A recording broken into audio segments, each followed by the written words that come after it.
Selamat datang di iPods, Informatics Podcast. iPods adalah sebuah podcast dari HMIF Undip yang berisi perbincangan menarik dengan narasumber-narasumber spesial yang siap menemani hari-hari kalian.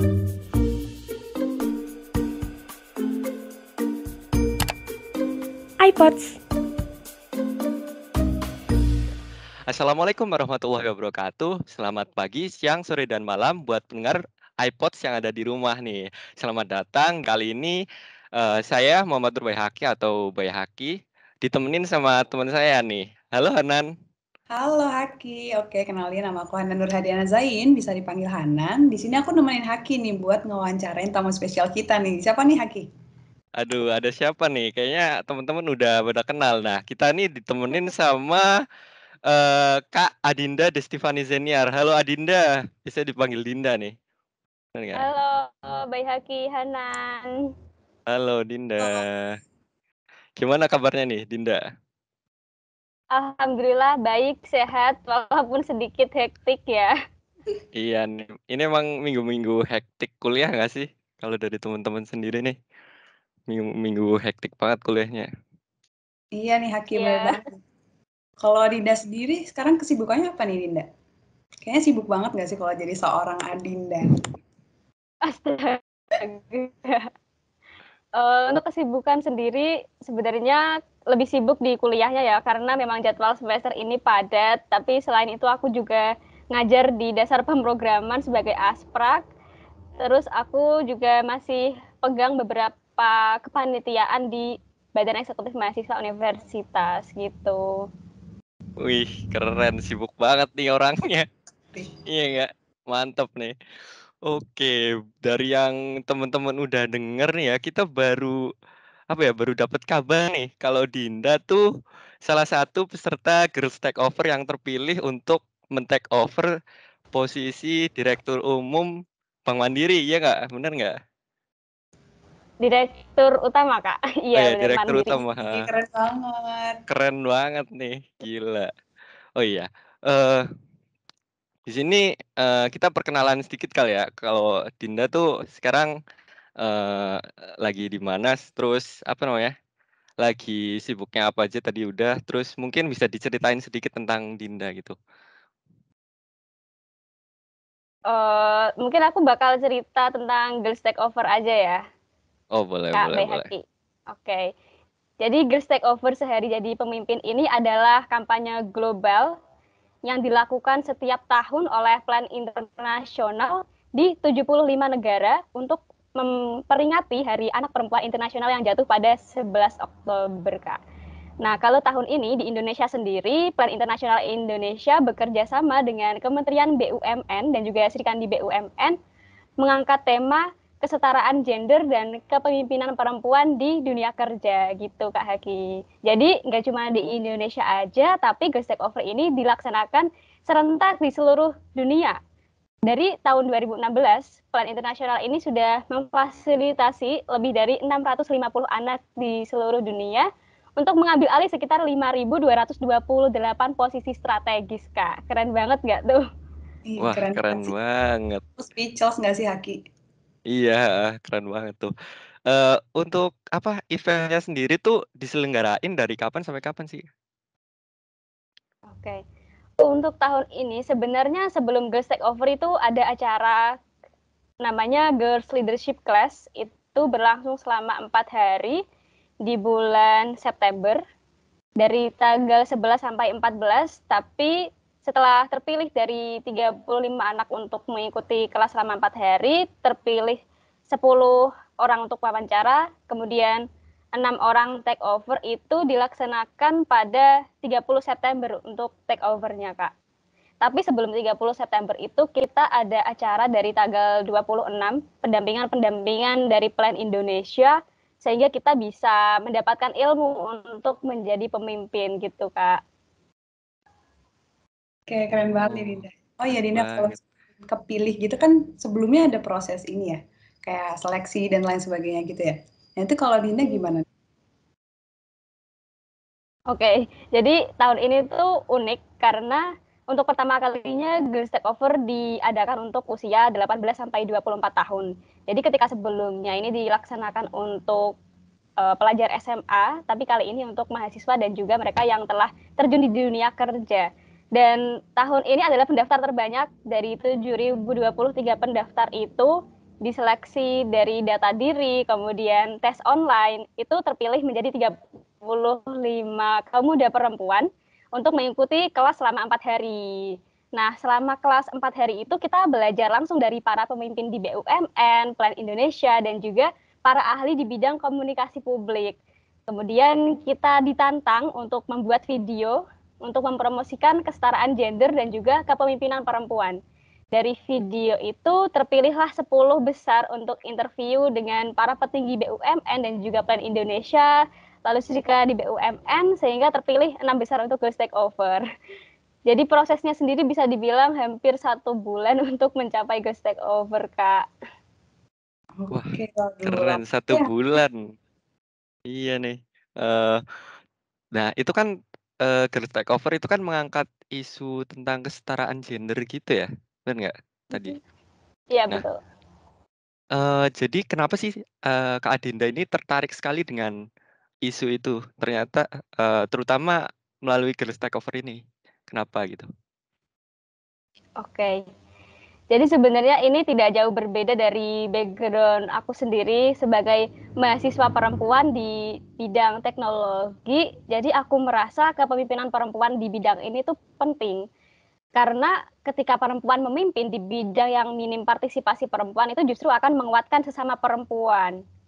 Dan juga akan membuat kebijakan yang lebih menyuarakan perempuan gitu. Kalau kita lihat kan bidang teknologi ini masih identik dengan laki-laki ya, terutama di Indonesia sendiri ada stereotip bahwa perempuan itu tidak jago coding.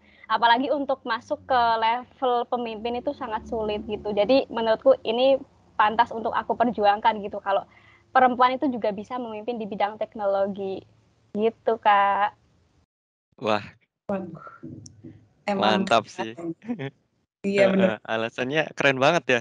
Jadi bisa terbukti ternyata ya dengan Adinda sendiri ini perempuan emang nggak cuman bisa ya apa hal-hal yang biasanya dilakukan perempuan aja, tapi di bidang yang minim perempuan juga banyak partisipasi yang bisa dilakukan gitu ya.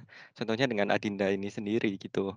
Nah, terus motivasinya Dinda itu kenapa sih eh, ingin ikut Girls Takeover itu? Oke. Jadi ketika aku melihat perempuan itu minim partisipasi di teknologi, apalagi yang sampai di tahap puncak ya. Aku rasa itu sebagai suatu tantangan buat aku dan Girls Takeover ini adalah langkah awal yang bagus untuk bisa jadi pemimpin di bidang teknologi suatu hari nanti. Selain karena background aku di bidang teknologi, aku juga merasa ini adalah salah satu cara aku untuk bisa berprestasi tidak hanya untuk diriku sendiri tapi juga menginspirasi banyak orang. Jadi meskipun hanya menjadi CEO sehari, tapi ternyata cerita itu bisa menginspirasi banyak teman-teman dan itu suatu kebahagiaan buat aku sendiri gitu. Oke, oke, keren sih. Motivasinya tuh keren banget ya, Nan. Iya Udah bener. maju ke depan gitu. Dan Nah, apa namanya penjelasannya tuh singkat, padat, jelas dan benar-benar menginspirasi gitu ya Haki ya. emang heeh, jadi kayak tekadnya tuh kuat banget sih Dinda. Nah, terus sebelum ini flashback ke yang dulu kali ya. Nah, sebelum tahu Girls Takeover, Kak Dinda tuh dengar dari mana sih ada event ini ataukah cari-cari sendiri atau gimana gitu, Kak? Oke. Sebenarnya aku tahu Girls Takeover itu sejak tahun 2019. Jadi sejak 2 tahun lalu, tapi aku baru memberanikan diri mendaftar tahun ini. Karena selama 2 tahun itu aku merasa bahwa aku tidak cukup baik untuk menjadi seorang pemimpin. Kayak aku menilai diriku lebih rendah daripada yang sebenarnya gitu. Sampai akhirnya aku bertemu dengan temanku, dia adalah alumni Girls Takeover tahun 2019 dan dia yakinin aku kalau kamu ini gitu loh untuk jadi Girls Takeover. Akhirnya dia dampingin aku sampai terpilih di 6 besar ini. Gitu. Keren. Keren, Mantap. benar-benar keren banget Dinda. Oke, kan tadi udah ini ya tentang informasi yang Dinda dan sebagainya, gimana caranya Girls Take Over gitu. Nah mungkin teman-teman di sini tuh juga bertanya-tanya gitu, Din. Gimana sih caranya ikut Girls Take Over ini? Gimana seleksinya? Syaratnya apa aja? Terus mungkin boleh diceritain kayak pengalaman Dinda mengikuti seleksi itu dan seberapa ketat nih event dari Girls Take Over ini. Oke. Jadi jika kita lihat di website dari kampanye Girls Take Over ini, syarat utamanya adalah perempuan muda berusia 18 sampai 24 tahun, kemudian berkewarganegaraan Indonesia, lalu dia memiliki minat dan pengalaman di bidang kesetaraan gender. Jadi kalau dibilang pengalaman seleksi itu sebenarnya sangat ketat untuk tahun ini karena dari 7.023 jadi 35 anak itu menurutku esai adalah hal yang menentukan untuk pertama kali kita bisa masuk ke tahap selanjutnya. Jadi bagaimana pengalaman kita, value-value yang kita pegang itu hal yang besar poinnya untuk masuk ke 35 besar. Kemudian selama 35 besar itu awalnya aku merasa insecure ya karena untuk usia 18-19 tahun itu sangat minim komposisinya. Jadi mayoritas itu 20 tahun ke atas untuk tahun ini. Dan memang 35 anak itu semuanya bisa dibilang berpengalaman dan juga cerdas gitu. Tapi ketika aku melihat mereka memiliki kepercayaan diri yang tinggi untuk speak up, kemudian mereka bisa menunjukkan bahwa mereka mampu, itu justru ngasih ke aku kepercayaan diri juga. Dan pada akhirnya bisa perform yang terbaik di hari terakhir itu ketika kita diberikan kesempatan untuk belajar public speaking. Jadi di situ aku berkesempatan untuk public speaking dan aku merasa itu salah satu poin plus kenapa aku bisa masuk ke 10 besar untuk interview. Dan interview itu juga tahap yang deg-degan karena tinggal selangkah lagi kita menuju 6 besar. Tapi aku merasa semua proses seleksi itu berlangsung cepat dan dinikmati aja, enjoy aja, gitu. Berarti dari 7.000 peserta itu cuma kepilih 6 nih, bener ya? Iya Kak Hakim, Wah, benar-benar. ketat banget berarti ya, ketat banget berarti, keren deh. Nah, untuk apa namanya? Tadi kan ada apa ya? Syarat-syarat mengikutinya itu ada buat video, itu bisa diceritain nggak, Din? Ininya, apa aja sih tugas-tugasnya Oke. gitu? Mungkin aku cerita dari seleksi esai ya. Jadi ketika esai itu kita diminta untuk beropini mengapa kesetaraan gender itu penting, kemudian apa saja yang telah kita lakukan, lalu background kita itu seperti apa untuk melihat seberapa besar sih influence kita ke orang-orang di sekitar kita. Kemudian ketika sudah masuk ke Girls Leadership Class itu, kita juga dinilai dari segi performance kita. Karena untuk menjadi pemimpin pasti juga dinilai dari segi public speaking kan. Gitu. Nah, untuk video sendiri kita juga diminta untuk kurang lebih sama dengan esai. Bagaimana opini kita, kenapa kesetaraan gender dan kepemimpinan perempuan ini penting untuk diperjuangkan. Kemudian siapa tokoh inspirasi kita dan apa saran kita untuk BUMN sehingga bisa mewujudkan kesetaraan gender dan kepemimpinan perempuan gitu. Oke, keren banget ya. Oh iya, ngomongin tentang IC nih Kak Dinda. Tadi kan katanya tugasnya tuh IC sama video gitu kan. Nah sebenarnya poin apa sih yang benar-benar ditekankan atau yang benar-benar dibahas sama Dinda sendiri atau sama teman-teman Girls Take Over yang lain? Terus gimana sih kira-kira ya kriteria yang dicari tuh dari sebuah IC atau videonya itu gitu? Sebenarnya untuk penilaian itu hanya internal juri yang mengetahui ya. Dan kalau aku berkaca dari esai aku sendiri, untuk poin 1 itu kita diminta untuk menceritakan background kita. Di situ aku tidak menceritakan prestasi-prestasi yang pernah aku raih, karena aku merasa pasti itu juga banyak terjadi di teman-teman yang lainnya. Jadi aku memilih untuk memfokuskan ke seberapa besar influence aku ke orang-orang di sekitar aku. Jadi aku cerita ketika aku SMA, aku bersama Jepara Green Generation menjadi volunteer di bidang lingkungan, dan ceritaku itu pada akhirnya bisa menginspirasi teman-teman SMA untuk bergabung di volunteer gitu. Ada sekitar 20 anak lebih yang akhirnya terinspirasi dan bergabung bersama Jepara Green Generation. Dan itu menurutku salah satu poin plus karena aku bisa menunjukkan bahwa aku memiliki pengaruh untuk orang-orang di sekitar aku. Kemudian poin kedua adalah dari opini kita terkait kepemimpinan perempuan.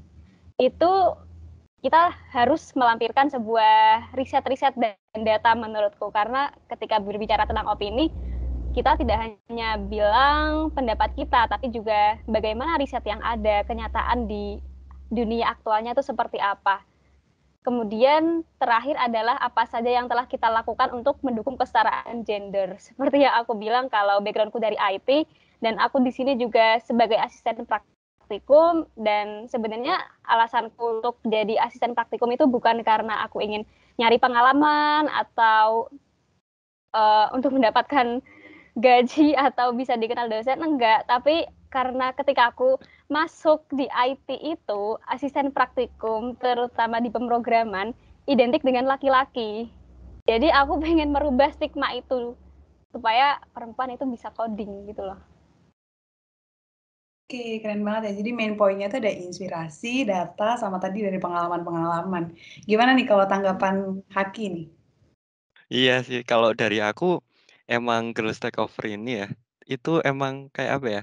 Kayak emang buat memajukan kesetaraan gender gitu ya. Jadi sudah sesuai banget sama poinnya gitu. Nah, dari Girls Takeover ini aku lihat-lihat juga memiliki pengaruh yang besar gitu ya di bidang itu tadi kesetaraan gender. Soalnya kenapa ya? Soalnya di zaman sekarang kan nggak cuman laki-laki ya yang bisa mimpin, perempuan itu juga bisa mimpin gitu. Nah, mungkin gitu sih kalau dari aku. Untuk Hanan sendiri tertarik nggak nih ikut Girls Takeover? Aduh, kalau kayak Ikutin gitu jejaknya Dinda nih. minta doanya aja kali ya teman-teman gitu. Waduh, mantap. Keren, keren, Siap-siap. keren. Siap tuh. Didoain sama yang udah ikut langsung. Ini keren emang. Jadi inspirasi banget deh untuk Iya, Bang. teman-teman, terutama untuk kaum perempuan ya, Din ya. Kalau aku nggak bisa dong. Iya. Nggak ada voice takeover soalnya. Oke. Nah, terus lanjut lagi nih ke eventnya sendiri nih, Kak. Nah, pas tahu keterima 6 besar tuh rasanya gimana, Kak? Ketika hari pertama pengumuman, sebenarnya aku belum bisa merasa bangga atau bahagia sejujurnya karena yang ada di pikiranku justru akan ada tanggung jawab besar yang aku pikul, tanggung jawab moral ke masyarakat, gimana aku bisa giving back kebaikan yang aku dapat di sana untuk kebaikan banyak orang.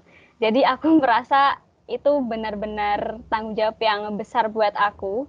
Dan baru ketika mulai di hari kedua setelah pengumuman dan selanjutnya itu deg-degan karena semua persiapannya tuh begitu cepat. Jadi kurang dari 1 minggu setelah pengumuman kita sudah langsung ke Jakarta bertemu dengan Pak Erick Thohir.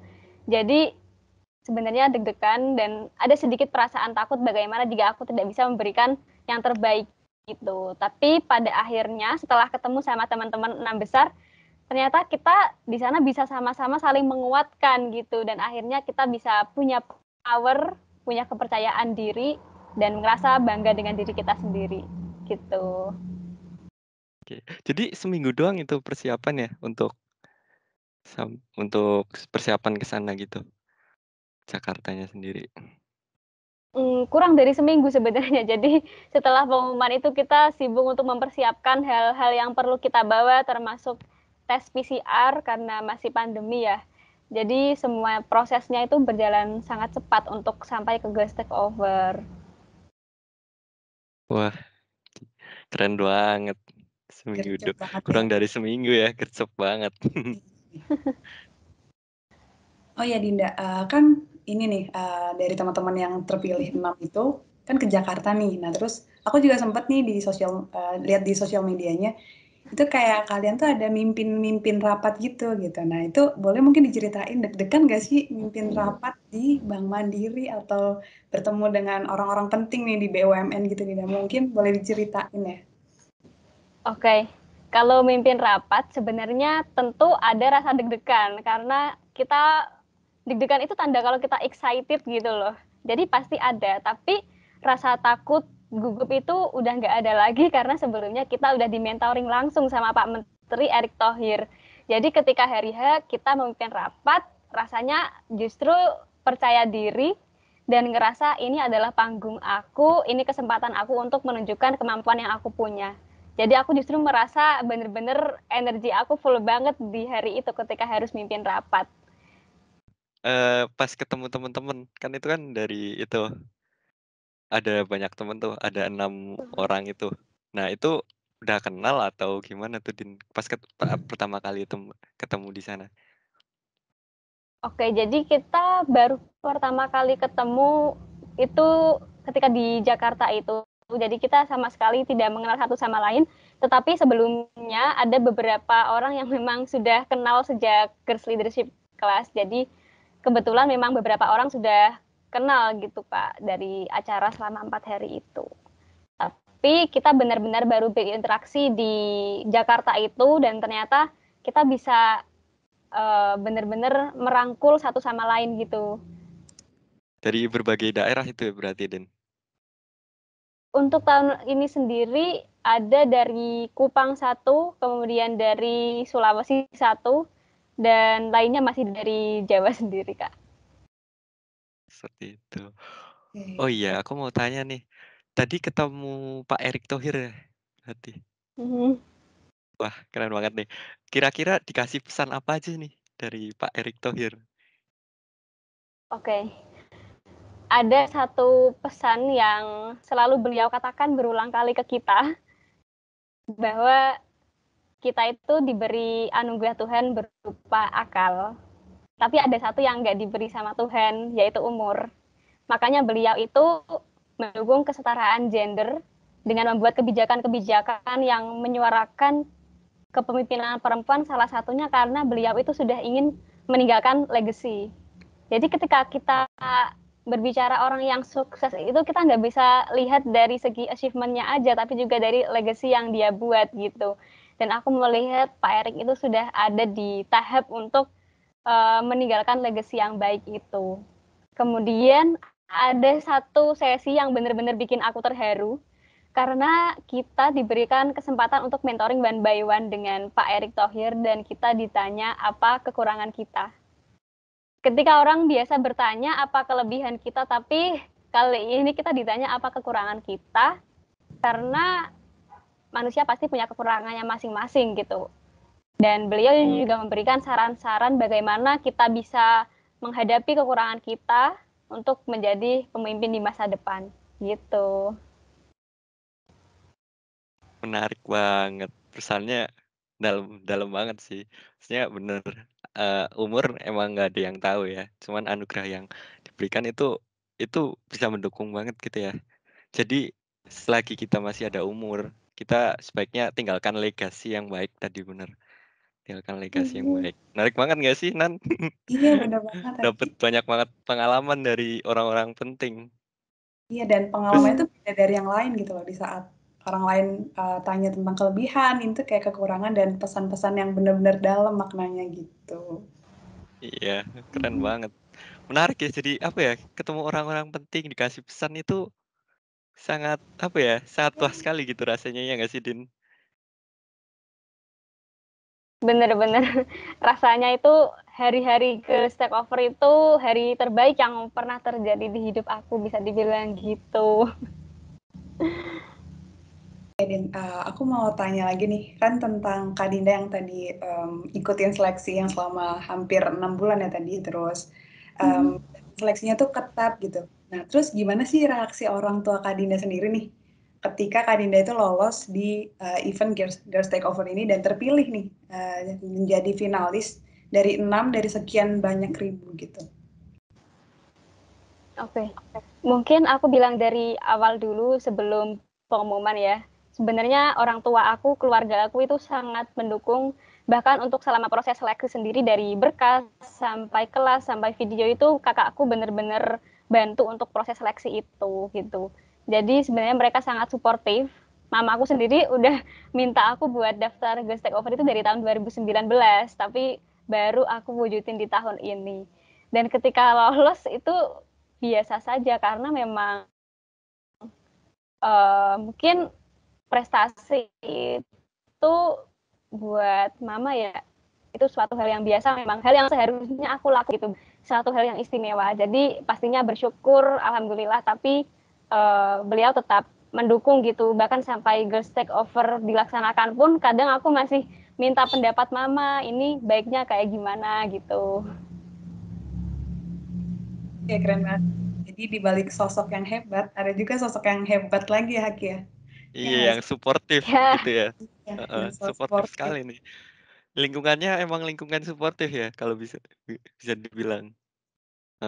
Jadi itu ya benar tadi di balik orang yang hebat itu ada orang yang hebat juga di baliknya, ada orang yang suportif juga. Salah satunya mamanya Dinda sendiri gitu, sama kakaknya gitu. Nah, itu, mmm, apa namanya ya, kegiatan yang dilakuin di sana itu setelah pengumuman itu ngapain aja, Din?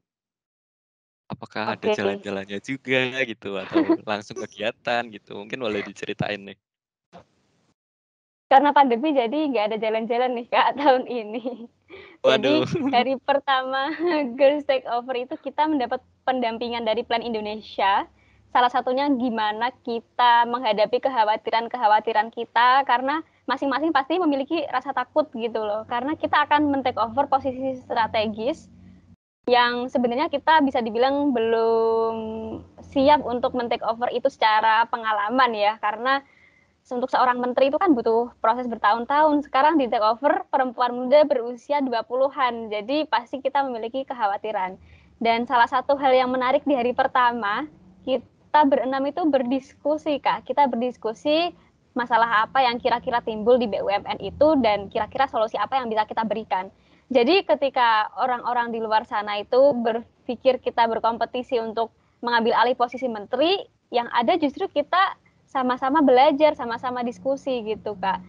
Kemudian di hari kedua, ketiga, keempat itu kita shadowing, kita mengikuti kegiatan dari Pak Menteri Erick Thohir, kemudian Wakil Menteri 1, Wakil Menteri 2, dan juga para pejabat di eselon 1.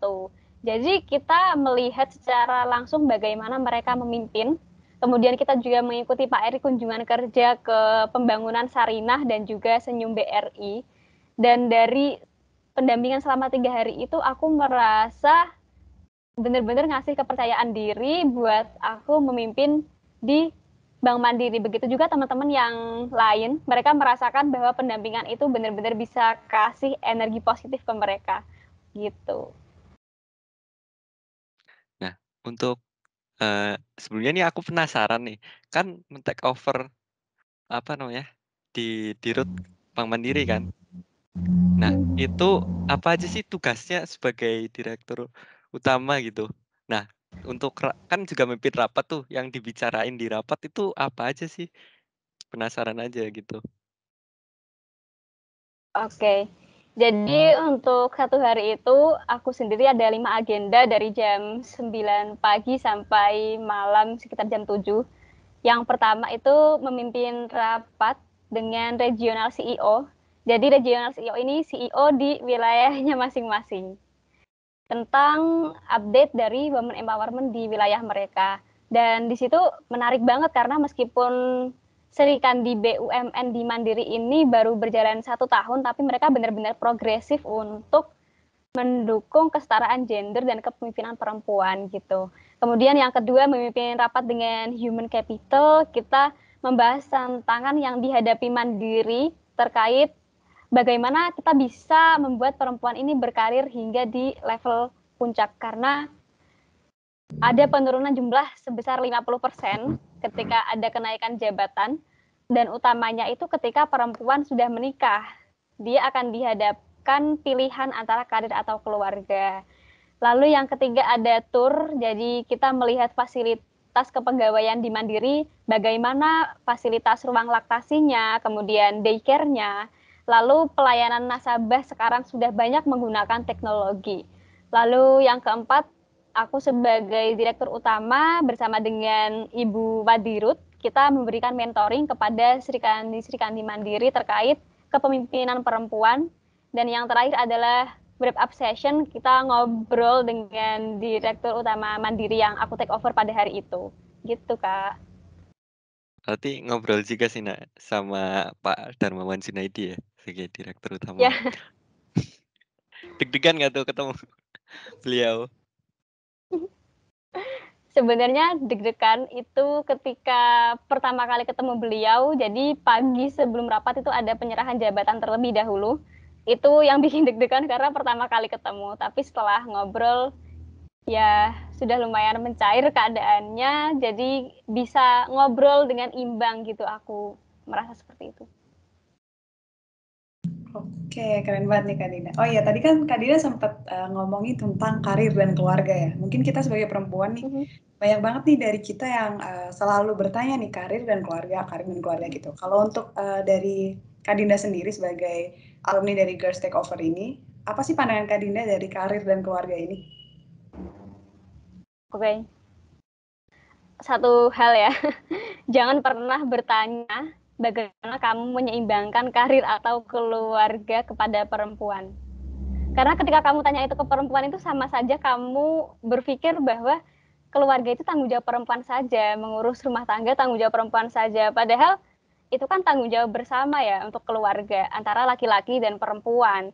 Jadi jangan pernah bertanya seperti itu kepada perempuan karena pada kenyataannya banyak kok perempuan yang bisa berkarir dan juga memiliki keluarga. Jadi kesetaraan gender itu dimulai dari keluarga sendiri. Bagaimana laki-laki itu mau melakukan pekerjaan rumah tangga untuk sebagai tim gitu, laki-laki dan perempuan. Dan kodrat perempuan itu nggak cuma di rumah aja. Ini beda loh, kodrat perempuan itu memiliki rahim, bukan mengurus rumah tangga, itu beda. Jadi ketika perempuan berkarir tuh suatu hal yang wajar gitu, bukan suatu hal yang perlu dipertanyakan. Oke, Kak Dinda, keren banget nggak sih Aki untuk jawabannya nih? Keren banget. Apa ya? Sadar betul gitu ya kayak kesetaraan gender itu emang ya karena laki-laki dan perempuan itu diciptakan itu untuk saling melengkapi gitu ya. Jadi bukan mengerjakan sesuatunya sendiri-sendiri gitu, tapi emang kita harus berdampingan gitu ya, bareng-bareng gitu. Nggak bisa sendiri-sendiri. Nggak cuman pekerjaan ini dikerjakan oleh laki-laki sendiri, ini untuk perempuan sendiri, tapi emang kita bisa berkolaborasi gitu dan nggak cuman satu bidang aja gitu. Keren banget sih kalau dari aku, Hanan. Ini, oh iya, tadi kan dibalik, aku penasaran lagi sih, dibalik sosok Kak Dinda yang hebat ini kan juga ada kayak mama, keluarga, dan teman-teman yang lain gitu. Mungkin Kak Dinda ada ini kali ya, kayak ungkapan terima kasih kepada mereka atau pesan-pesan nih buat para pendengar terutama perempuan nih yang masih ragu untuk mengikuti event dari Girls Takeover ini gitu. Oke. Untuk ungkapan terima kasih pastinya aku sangat bersyukur karena mereka nggak cuma mendampingin aku ketika aku berhasil, tapi juga ketika aku berproses. Jadi Girls Takeover ini bukan proses satu malam jadi, tapi dibaliknya ada proses jatuh bangun di mana aku sendiri benar-benar kesulitan awalnya untuk beradaptasi di bidang teknologi ini, sampai akhirnya aku memberanikan diri untuk memperluas zona nyaman aku. Dan itu adalah salah satu pesanku untuk teman-teman di sini, jangan ragu untuk memperluas zona nyaman kamu, jangan hanya mengkotakkan dirimu di satu bidang saja. Karena ketika kita memperluas zona nyaman, kita mendobrak pintu-pintu kesempatan, kita nggak akan tahu seperti apa hidup kita ke depannya. Jangan berfokus ke satu hal gitu. Barangkali kita malah melewatkan hal yang bisa merubah hidup kita. Jadi perempuan itu harus menjemput bola, menjemput kesempatan untuk kehidupan yang lebih baik gitu. Ya ampun, keren banget gak sih Aki? Keren banget. Oke, jadi kesimpulannya tuh kita harus terutama bagi perempuan ya. Jadi perempuan itu harus berani ngambil kesempatan gitu ya. Intinya coba aja dulu gitu ya. Bener. Jangan fokus di satu bidang aja. Barangkali ada bidang yang selama ini kita nggak tekuni, tapi justru malah itu yang jadi ini kita ya, apa kekuatan kita gitu ya, Tin. Ya, Tuh. karena kalau bicara passion itu sebenarnya bukan hal yang baik kita lakukan, tapi passion adalah hal yang terus kita cari yang membuat kita itu terus bergerak gitu, Kak. Jadi jangan mengkotakan passion dengan satu bidang aja, jangan. Karena bisa jadi kalian itu melewatkan kesempatan besar. Oke, keren banget sih. Jadi pada intinya setiap ada kesempatan ya udah ambil aja gitu nggak sih? Bener. Jadi ya sih, pesannya keren banget dari Kak Dinda nih. Oke, kita udah sampai di penghujung podcast nih. Makasih banget buat Kak Dinda yang udah nyempetin waktunya buat sharing-sharing dan jadi sumber inspirasi pada pagi hari ini nih. Makasih banyak ya Kak Dinda. Aku Muhammad Turbayhaki, izin pamit undur diri dari iPod dan Dan aku Hana Nurhadiana Zain yang mendampingi Haki untuk mewawancari Kak Dinda. Kami juga pamit undur diri di iPod dan sampai jumpa teman-teman di iPod selanjutnya. Dah. Terima kasih sampai semuanya. jumpa. Makasih teman-teman. Makasih Anan, makasih Dinda.